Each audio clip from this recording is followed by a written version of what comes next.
आज आरएसएस भारत के मुसलमानों को देशभक्ति सिखा रही है। जब जरूरत थी अंग्रेजों के खिलाफ लड़ने की तो आप तो खामोश बैठे हुए थे। जब जरूरत थी जेल को जाने की तो आप अपने घर में बैठे हुए थे। अरे हमने हर मैदान में इस मुल्क को अंग्रेजों की गुलामी से आजाद करवाया। नरेंद्र मोदी की जबान से आप कभी नहीं सुनेंगे कि आरएसएस ने इस मुल्क की आजादी के लिए अपना खून या पसीना बहाया। नरेंद्र मोदी बात करेंगे औरंगजेब की, नरेंद्र मोदी बात करेंगे शिवाजी की, नरेंद्र मोदी कभी बात करो सन 57 की जंग आजादी में। बताओ ये लोग आज जो नफरत फैला रहे हैं इनका क्या रोल रहा? इनका कोई रोल नहीं रहा। ये भारत जो हमारा देश है, हमारा वतन अजीज है, इस भारत का कोई मजहब नहीं है। ये भारत ना हिंदुओं का है, ना मुसलमानों का है, ना ईसाइयों का है, ना सिखों का है। ये भारत किसी का भी नहीं है। ये भारत सबका है, चाहे वो खुदा को मानता हो या ना मानता हो। ये भारत की खूबसूरती है। बीजेपी इसको सिर्फ एक मजहब से जोड़कर ये बताना चाहती है कि ये मुल्क सिर्फ एक मजहब का है या एक आरएसएस की आइडियोलॉजी के मानने वालों का है। आरएसएस वालों, तुम क्या एक मिसाल पेश कर सकते हो कि मुल्क की जंग आजादी में तुम्हारे कौन से लोगों ने अंग्रेजों के खिलाफ आजादी में हिस्सा लिया? क्या तुम्हारे किसी एक लीडर का तुम नाम बता दो। अरे तुम तो अंग्रेजों से मिले हुए थे। तुम्हारे उस वक्त के सर संचालक ने कहा था, तुम्हारे उस वक्त के सर संचालक ने कहा था कि आजादी की लड़ाई में हिस्सा मत लो। नाम लो मैं उनका। मेरे अजीज दोस्तों और बुजुर्गों, आज आरएसएस भारत के मुसलमानों को देशभक्ति सिखा रही है। जब जरूरत थी अंग्रेजों के खिलाफ लड़ने की तो आप तो खामोश बैठे हुए थे। जब जरूरत थी जेल को जाने की तो आप अपने घर में बैठे हुए थे। अरे हमने हर मैदान में इस मुल्क को अंग्रेजों की गुलामी से आजाद करवाया। नरेंद्र मोदी की जबान से आप कभी नहीं सुनेंगे कि आरएसएस ने इस मुल्क की आजादी के लिए अपना खून या पसीना बहाया। नरेंद्र मोदी बात करेंगे औरंगजेब की, नरेंद्र मोदी बात करेंगे शिवाजी की, नरेंद्र मोदी कभी बात करो सन 57 की जंग आजादी में।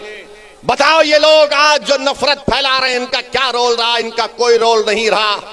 बात करते हैं तो जिना की बात करते हैं। अरे इसी सरजमीन से हमने टू नेशन थियरी को रिजेक्ट किया, मुस्तरद किया। हमने इंडियन नेशनलिज्म और कंपोजिट कल्चर की बात की थी। अगर आज हम यहां पर सहारनपुर में हैं, देवबंद में हैं, दंगों में हैं, तो वो जिना के पैगाम को ठुकराने की सबसे बड़ी जीती जागती मिसाल है।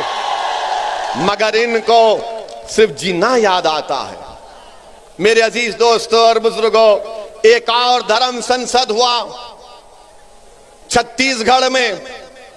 कांग्रेस ने कहा जब बीजेपी कर सकती है तो हम क्यों पीछे हटे हैं। कांग्रेस की सरकार छत्तीसगढ़ में, वहां पर धर्म संसद होता है और उस छत्तीसगढ़ रायपुर के धर्म संसद में कांग्रेस का कैबिनेट रैंक का मंत्री बैठा हुआ है। बीजेपी के बड़े बड़े नेता बैठे हुए हैं और उसमें से एक महाशय ने महात्मा गांधी को गाली दे दी, गोडसे की तारीफ कर दी और साथ में मुसलमानों के खिलाफ जहर बका। उसी धर्म संसद में यह भी कहा गया, अगर मैं कहूं आपके सामने तो यकीनन मुझे कहना पड़ेगा क्योंकि रिकॉर्ड है। रिकॉर्ड में उस रायपुर के धर्म संसद में क्या क्या कहा गया, उसमें एक मोहतरमा भी थी। उनको मिसेस नहीं बोल सकते, उनको मोहतरमा कहना पड़ेगा।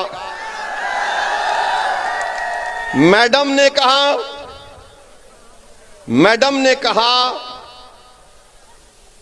कि मैडम ने कहा कि धर्म संसद इसीलिए हम कर रहे हैं क्योंकि बच्चियां 18 साल की उम्र में दूसरी जात के लोगों के साथ भाग जाती हैं। मैडम आपको कैसे मालूम भाग जाती है? और फिर मैडम ने कहा कि धर्म संसद इसलिए कर रहे हैं, हमारे दलित भाइयों से कह रहा हूं, हमारे पिछड़े समाज के हमारे हिंदू भाइयों से कह रहा हूं, वो कह रही हैं कि इस मुल्क में रिजर्वेशन को खत्म कर देना चाहिए। ये मैडम ने कहा। एक ने कहा अगर इंसानियत को बचाना है, ये रामदास इनका नाम है, बच जाएगा। रामदास ने कहा कि अगर इंसानियत को बचाना है तो मुसलमानों को खत्म कर दो। अगर वो बात असदुद्दीन ओवैसी आज उसका 5% भी कहता तो जितने मंच पर लोग बैठे हुए 2 घंटे में पूरे थानेदार हमको लेके चले जाते, अपना दामाद बना लेते जेल में। रामदास कह रहे हैं कि इंसानियत को बचाना है तो मुसलमानों को खत्म कर दो। और एक मोहतरम कह रहे हैं कि अब हमको हिंदू राष्ट्र बनाना है। ये कांग्रेस की सरकार है, कांग्रेस बीजेपी दोनों बैठे हुए हैं, मगर केस किस पर बुक हुआ? वो आदमी पर बुक हुआ जिसने गांधी को गाली दी थी। क्या गांधी भारत के मुसलमानों से बड़ा है? मेरा मानना यह है कि